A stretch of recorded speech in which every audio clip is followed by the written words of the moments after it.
같은 반 친구들은 유치원 간다는데 우리 애도 보내야 할까? 내 아이 성향에 유치원 가면 잘 적응할 수 있을까? 이런 고민 한 번쯤 해보셨죠? 저도 유튜브로 어린이집, 유치원 검색해보고 주변 사람들 이야기도 듣고 그랬는데 막상 결정하려니 정말 쉽지 않더라고요. 그래서 제가 직접 두 아이를 유치원과 어린이집에 보내보고 겪었던 것들, 느낀 점에 대해서 말씀드리려고 합니다. 고려해야 할 것들과 크게 걱정하지 않아도 될 것들에 대해 얘기해 보려고 합니다. 영상 보시면 결정하는데 조금이나마 도움이 될 것 같습니다. 어린이집과 유치원을 비교할 때 가장 많이 하는 얘기들이 어린이집은 상대적으로 생활 돌봄과 안정감이 강하고 유치원은 또래 관계나 집단 생활, 조금 더 넓은 사회 경험을 해볼 기회가 많은 편이라고 하는데요. 물론 어떤 어린이집이냐, 어떤 유치원이냐에 따라 케바케겠지만 그건 뒤에서 한 번 더 말씀드리기로 하고 제가 두 아이를 어린이집과 유치원을 다 보내본 결과로는 일반적으로 가장 큰 차이는 어린이집은 자유놀이 시간이 많다, 유치원은 활동이 많다입니다. 저희 아이들의 경우를 먼저 말씀드릴게요. 첫째 아이의 경우에는 3세까지는 가정 어린이집을 다니다가 4세부터 동네에 좀 큰 어린이집으로 옮겼습니다. 그리고 유치원은 5세부터 갈 수가 있잖아요. 그 시기에는 유치원들 돌아다니며 상담도 받고 고민도 많이 했었습니다. 그런데 5세 때도 그냥 어린이집을 보냈고 6세 때도 유치원을 보내지 않고 어린이집을 보냈습니다. 5세 때는 아이가 낯을 많이 가리는 편이라 이제 막 적응했는데 또 옮긴다는 것이 부담되어서 옮기지 않았고요. 6세 때는 아이가 오전 그리고 방과 후 자유놀이 시간에 노는 것을 너무 좋아해서 옮기지 않았습니다. 6세 하반기쯤 되니 이제는 아이의 마음도 많이 자라나고 조금 다양한 활동을 하는 유치원을 가면 좋겠다 라는 생각이 들어 7세 때 유치원으로 옮기게 되었습니다. 그럼 둘째 아이는 어떨까요? 둘째도 3살의 첫째와 같은 어린이집에 들어갔는데요. 둘째는 유치원에 갈 수 있는 나이인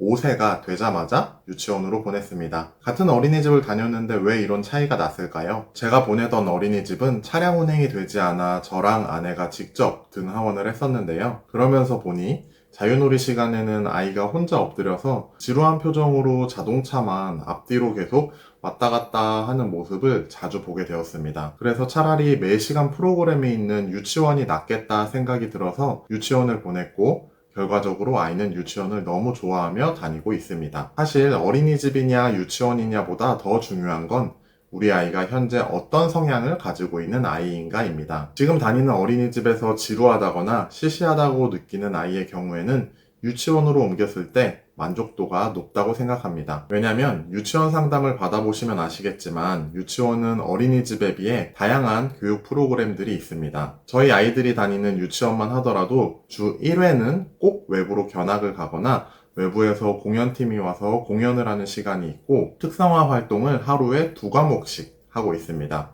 대부분의 아이들은 이런 활동들을 너무 좋아합니다. 하지만 혹시라도 아이가 저희 첫째 아이처럼 낯선 환경에서 적응하는 게 아직 어렵고 어린이집에서 충분히 즐겁게 지내고 있는 아이라면 어린이집을 조금 더 다녀보며 상황을 보는 것도 괜찮은 것 같습니다. 조금 늦게 유치원을 들어가도 아이들과 친해지고 적응하는 데는 전혀 문제가 없었습니다. 또 하나 많이 걱정하시는 게 낮잠입니다. 어린이집은 5세 반에도 낮잠이 있는 곳이 많지만 유치원은 별도의 낮잠이 없습니다. 저희 둘째도 4세 때는 어린이집에서 낮잠을 2시간 이상씩 잤었는데요. 오히려 낮잠을 너무 많이 자서 밤잠을 10시가 넘어서도 잘 안 자는 경우가 생기더라고요. 유치원에 가고 나서 2주 정도는 하원하고 나서 너무 졸려 했는데 오히려 밤잠을 9시에 자는 새로운 루틴이 생기게 되어 좋았습니다. 그리고 발달이 조금 느린 아이를 둔 부모님들은 더 많이 고민하시는데요. 예를 들어 저희 아이는 아직 기저귀를 못 뗐는데 저희 아이는 아직 대근육, 소근육 발달이 좀 느린데 이런 것들은 크게 고려해야 할 상황은 아닌 것 같습니다. 선생님들이 아이의 상황에 맞게 특별히 신경 써주시고 아이들도 눈치가 있어서 금방 적응합니다. 그러면 유치원을 보내게 된다면 어떤 유치원을 보내야 할까요? 이건 어린이집이든 유치원이든 다 해당되는 얘기인데요.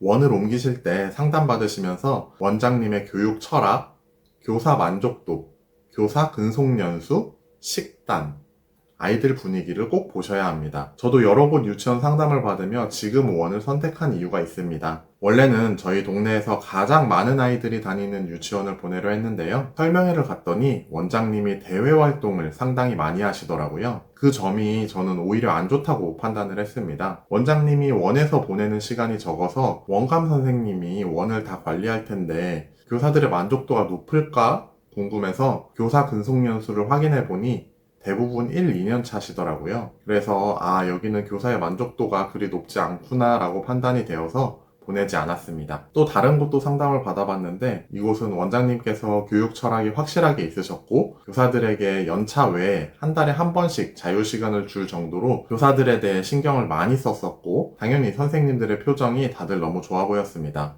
교사 만족도가 높으니 선생님들이 아이들을 대할 때 더 다정하게 대할 마음의 여유가 있겠구나 라는 느낌이 들어서 거리는 좀 멀지만 이곳으로 결정하게 되었습니다. 결국 그래서 어린이집이냐 유치원이냐에 대한 딱 정확한 정답은 없지만 우리 아이 성향, 부모 상황, 기관 분위기 이 세 가지를 놓고 같이 비교해 보시면 훨씬 선택이 쉬워지실 거예요. 우리 아이를 가장 잘 아는 사람은 엄마 아빠잖아요. 그래서 충분히 고민 후 결정하셨다면 다른 사람의 말에 흔들리기보다 여러분의 선택을 믿고 또 우리 아이도 어느 곳에서든 잘 할 수 있다 라는 마음으로 보내시면 아이들도 즐거운 원생활을 할 수 있을 거라 생각됩니다. 오늘 영상이 선택에 조금이나마 도움이 되셨기를 바라고요. 다음에도 부모님들께 실질적으로 도움이 되는 이야기로 찾아오겠습니다.